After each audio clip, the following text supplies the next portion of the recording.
heureuse d'être là. Je suis très fière de l'honneur qui m'est fait ce matin de lancer ce salon. Et je commencerai par dire qu'en 10 ans, je n'en ai raté aucun. J'étais là le premier jour du salon, je me rappelle, c'était au cabinet Patrick Laurent, et je suis allée voir. Et la deuxième année déjà, le bureau haïtien du droit d'auteur que je dirigeais participait, avait un stand, et puis ça s'est étendu, c'est devenu énorme, on va dire, en termes de fréquentation. Et le bureau haïtien du droit d'auteur a eu l'honneur d'être animateur, comme l'est aujourd'hui la Cour supérieure des comptes. Le bureau haïtien du droit d'auteur a été l'animateur et c'était énorme. C'est la première fois dans l'existence de ce bureau qu'il voyait autant de personnes intéressées, enthousiastes pour discuter de propriétés littéraires et artistiques. Et nous étions contents et nous avons mesuré ce jour-là l'ampleur de l'événement et son utilité. C'est vrai que nous y allions autour de différents thèmes, mais ce jour-là, personnellement, j'ai compris qu'il se passait quelque chose qui devait être pérennisé, qui devait être soutenu.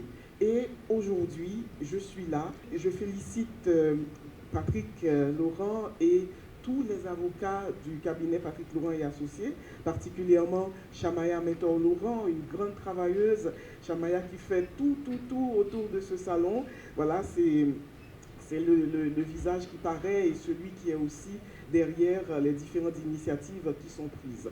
Donc, la Cour supérieure des comptes anime cette édition et hier soir, je pensais au Salon du droit, parce que ça arrive que je pense au Salon du droit, même dans mon lit, je me disais que ce serait très intéressant d'aller vers des thèmes très inattendus, des institutions très inattendues, très improbables, comme le ministère à la condition féminine. Il y a tellement de choses à dire aujourd'hui sur le féminisme, sur beaucoup de choses qui se passent dans le monde qui sont liées à une affirmation du féminisme. C'est une idée que je lance devant témoin, Patrick, pour que tu puisses y réfléchir, et la présidente certainement va me soutenir.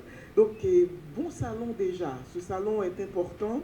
Et malgré les contextes difficiles, il se tient. L'année dernière, il s'est tenu. Il se tient encore cette année. Vous affirmez qu'il y a des choses qui existent, qui ne peuvent disparaître parce qu'elles concernent tout le monde, parce que tout le monde en bénéficie. Bravo Patrick Laurent, bravo à tous ceux qui soutiennent cette initiative et à tous ceux qui vont venir, parce qu'il y a de la place. En même temps, c'est vrai, il y a les sponsors, les gens qui soutiennent chaque année, mais il y a de la place. Plus il y a de monde, plus il y a de la place. Et vendredi, vous allez voir le nombre de jeunes qui vont venir au Marriott, et vous saurez, si vous l'avez déjà vu, que quelque chose se passe, quelque chose qui mérite d'être soutenu, qui mérite qu'on la proroge le plus loin possible pour pouvoir former des citoyennes, des citoyens, formant des fils, mais aussi formant des filles. Pour la CNMP, c'est un honneur, un privilège d'être là ce matin pour avoir fait l'expérience. Donc c'est une expérience à faire. Ce n'est pas chose facile, parce qu'on a beaucoup de choses à faire, mais quand c'est la Cour des comptes qui aura à remplacer la CNMP, je n'ai aucune crainte. La Cour reste la Cour. Et tout le monde attend à de grandes choses. Bon, ça, je n'ai pas de doute. L'année prochaine, par ailleurs, la Cour des comptes aura à témoigner. C'est à mon tour maintenant de témoigner au nom de la CNMP. La CNMP était en pleine campagne de communication et de sensibilisation. Parce qu'on travaille de manière à ce que le maximum de gens possibles arrivent à la connaissance de ce que sont les marchés publics. Et ça a tombé bien quand le cabinet Laurent nous a invités à être coordonnateurs scientifiques, tout en nous demandant de choisir le thème de l'année, les sous-thèmes, etc. Donc, nous en avons profité, choisi un thème qui fait actualité, des sous-thèmes, et la CNMP, comme d'habitude, a fait ça compte. Quand on dit la CNMP, c'est la CNMP. Et ça va rester longtemps gravé dans l'histoire du pays que la CNMP a fait des choses extraordinaires. À la CNMP, nous ne croyons pas en plutôt nos lettres, nous là. Depuis nous ne lettres font pas là, depuis nous la font belle. À la CNMP, nous faisons en sorte que nous jouissions normalement du privilège qui nous est donné. C'était un privilège, nous avons joui le privilège. On a eu une très bonne année, une année de bon travail. Beaucoup de gens étaient venus nous féliciter après la réalisation de la journée, parce qu'au niveau du cabinet Laurent, il y a une équipe technique vraiment bien rodée qui a accompagné l'équipe technique de la CNMP. Donc, tout a été bien préparé, bien présenté. Donc, la gestion de la journée, ce n'est pas chose facile avec cette foule qui vient pour ouvrir la porte, ce n'est pas chose facile. Donc, les gens du cabinet Laurent, les gens de la CNMP, c'était bien obligé de se multiplier par plusieurs pour être à la hauteur de la tâche. Ça a été vraiment une expérience extraordinaire. En recevant le flambeau l'année dernière, la CNMP avait pris l'engagement formel, non seulement de tenir haut le flambeau, mais de garder également la flamme allumée. Et la CNMP a travaillé fort pour tenir le flambeau haut. Jusqu'à présent, le flambeau est très haut. La flamme est bien allumée parce que la flamme est alimentée par de l'huile de qualité supérieure. Sachant que l'huile de la cour est aussi de qualité supérieure, ce sera avec fierté et privilège que j'aurai à remettre le flambeau vendredi matin. Je souhaite déjà plein succès à la cour et comme je l'avais dit l'année dernière, longue vie au cabinet Laurent parce que c'est une initiative à encourager. Aujourd'hui, c'est avec beaucoup de plaisir que je prends la parole au nom de tous les membres du Conseil de la Cour supérieure des comptes et du contentieux administratif et de tous ses cadres et employés. Qu'il me soit d'abord permis de vous dire un chaleureux bonjour et de vous adresser mes sincères remerciements pour l'honneur qui nous est cher de vous compter parmi nous, malgré vos multiples occupations. Votre présence rehausse l'éclat de cette activité aujourd'hui. Permettez au nom de la Cour que je félicite le cabinet Patrick Laurent et Associés de son initiative de faire la promotion du droit à travers le Salon du droit et le remercie d'avoir fait choix de la Cour supérieure des comptes et du contentieux administratif pour être le coordonnateur scientifique de sa 10e édition. Un 10 sur 10, un parcours sans faute. Ça y est, la CSCCA est le coordonnateur scientifique. Distingués invités, mesdames, mesdemoiselles et messieurs, l'État, pour satisfaire les besoins sociaux et garantir de l'intérêt général, fournir des services aux citoyens à travers l'administration publique dont le fonctionnement régulier et permanent est assuré par les autorités et les agents publics, ce qui implique obligatoirement la mise en place de mécanismes juridiques de contrôle et de règlement des contentieux. La Cour s'assimile à une juridiction administrative à compétence générale. Elle présente comme originalité des formations de jugement composées de conseillers, magistrats principaux, investis de la qualité de juge administratif ou des comptes durant leur mandat inamovible de 10 années. La Cour supérieure des comptes et du contentieux administratif est une institution indépendante avec pour mission de juger les actes de l'administration publique en confirmant, réformant ou en annulant les actes des responsables de l'administration publique non conformes aux lois et règlements, de juger les comptes des ordonnateurs et comptables de deniers publics et ceux qu'elle déclare comptables de fait, d'assister le Parlement et l'exécutif dans le contrôle de l'exécution des lois et dispositions réglementaires concernant le budget de l'État et la comptabilité publique. La Cour s'assimile également à une structure d'expertise financière équidistance du gouvernement et du Parlement, très souvent jugée d'être trop proche de l'un ou de l'autre, selon les opinions.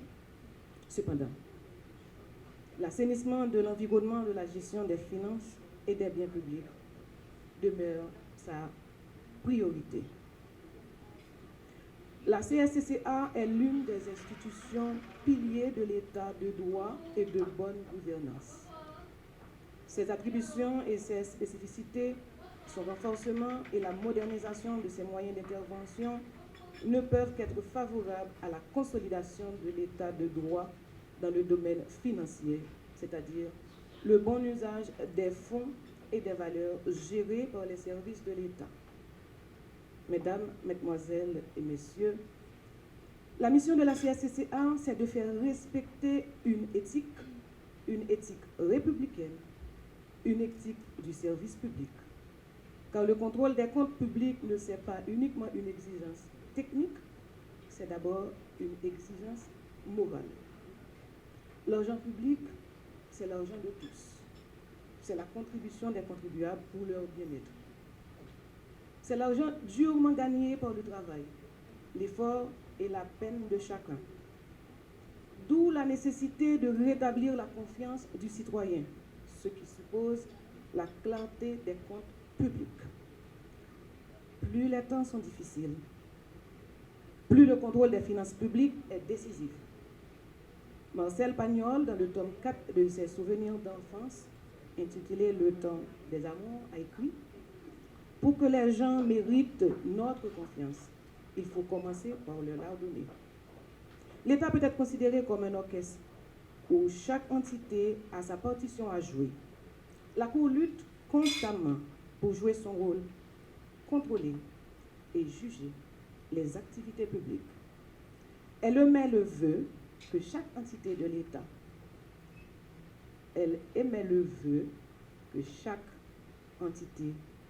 de l'État, s'acquitte avec conscience de ses devoirs et obligations et se rappelle qu'elle fait partie d'un ensemble qui doit travailler en symbiose avec les autres pour la réussite de la mission principale de l'État, qui est le bon fonctionnement de la société. La 10e édition du Salon du droit s'est inscrite dans une dynamique de formation et d'information juridique qui au départ était conçue comme une forme d'orientation professionnelle destinée aux élèves terminales en vue de les canaliser vers l'étude de droit. C'est pourquoi les deux premières éditions, 2013 et en 2014, étaient baptisées Portes ouvertes sur la profession d'avocat. Cette initiative a été accueillie favorablement par juristes experts. Études notariales Alex Demosthène, la Chambre de conciliation et d'arbitrage d'Haïti, le barreau de Port-au-Prince, le cabinet Kofi, le cabinet Lauture et Rodrigue, le cabinet Éveillard. Ces institutions ont très vite compris la nécessité de vulgariser le droit et de faire connaître aussi les institutions œuvrant dans les différentes filières de droit, qui sont des institutions qui font un travail extraordinaire dans le domaine et peu connu dans la société ou tout simplement incompris. Aussi, une telle initiative aussi importante qu'elle soit ne saurait vu le jour et perpétuer sans un support d'autres acteurs de la société. Ainsi donc, dès la première édition, l'initiative a été accueillie par Radio et Télémétropole, qui a mis son espace Le Point, émission phare de la station, et son animateur vedette, chaque dernier jeudi du mois, au service du droit, en collaboration parfaite avec le cabinet Patrick Laurent et Associés. Métropole a inspiré la création d'un salon du droit dans le pays. La radio Vision 2000, qui depuis sa création a inclus dans sa programmation une émission juridique, Honneur et respect pour la loi. Émission confiée à l'Amicale des juristes, Vision 2000 s'est positionné comme un grand artisan de la diffusion de la connaissance du droit. L'idée du salon a été bien accueillie et supportée par la station de l'ALU, et cela depuis 10 ans. La radio Kiskeya, une station bien ancrée dans la communauté, et se positionne toujours du côté de la population, et se sentent concernés à un schéma d'éducation à la citoyenneté et se voient dans le Salon du droit une activité citoyenne, décident depuis 10 ans de supporter le salon. La radio Magique 9, depuis 10 ans et même plus, est partenaire du cabinet. Il a mis ses antennes pour commenter la parenthèse juridique, une chronique judiciaire parue chaque jeudi dans les colonnes du journal Le Nouvelliste, a embrassé sans embâche l'idée du salon et exerce avec le salon dès la première édition à date. La radio Téléguinée, incroyable, c'est la station qui adopte le salon. On a été surpris, mais agréablement surpris, que Téléguinée, sans une démarche auprès de sa direction, sans rencontre préalable faite du salon, un événement annuel, et retransmet en direct les activités du salon. Nos remerciements également à BHDA, OPC, CSCCA qui sont déjà à leur 7e participation, CNMP, Télécaraïbes, Galaxy, Énergie FM, 4e participation. Merci aux nouveaux partenaires, UCREF, ULCC, IGF, CSPJ, RENAMA, Cabinet Casimir, Expertise Film d'avocat, AFPEC. Le salon est vôtre. Mesdames et messieurs, distingués invités, le vivre ensemble doit être cultivé. L'état de droit, l'objectif à atteindre.